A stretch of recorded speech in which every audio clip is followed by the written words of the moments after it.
ইরানের সর্বোচ্চ ধর্মীয় নেতা আয়াতুল্লাহ আলী খামেনি কি সত্যি নিহত হয়েছেন, নাকি পর্দার আড়ালে চলছে আন্তর্জাতিক ভূ রাজনীতি?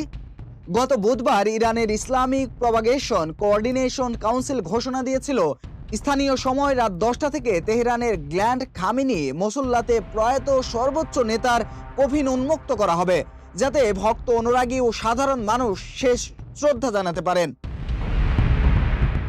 কিন্তু হঠাৎ করে সেই সিদ্ধান্ত পরিবর্তন করা হয়। রাষ্ট্রীয় টেলিভিশন জানায় শোক অনুষ্ঠান স্থগিত করা হয়েছে।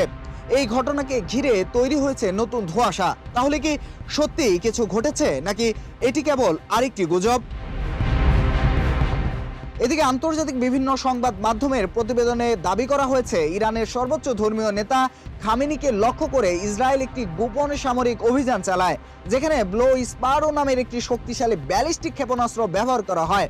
অভিযানে খামেনি সহ ইরানের শীর্ষ কয়েক ডজন নেতা নিহত হয়েছেন বলে ইসরায়েলি সূত্রের বরাত দিয়ে খবর প্রকাশ করেছে মার্কিন সংবাদ মাধ্যম নিউ ইয়র্ক পোস্ট।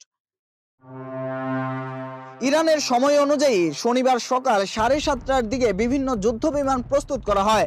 প্রায় 2 ঘন্টা পর খামেনির কম্পাউন্ড লক্ষ্য করে ব্লো স্পারো সহ প্রায় 30টি ক্ষেপণাস্ত্র নিক্ষেপ করা হয়। ব্লো স্পারো ক্ষেপণাস্ত্রটি আকাশ থেকে ছোড়ার পর বায়ুমণ্ডল অতিক্রম করে উচ্চতায় উঠে আবার পৃথিবীতে ফিরে এসে লক্ষ্যবস্তুতে আঘাত আনে।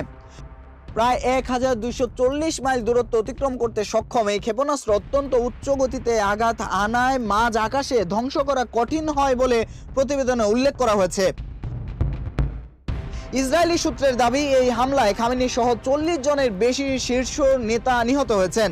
এছাড়া খামেনির পরিবারের কয়েক ডজন সদস্যও নিহত হয়েছেন বলে দাবি করা হয়েছে।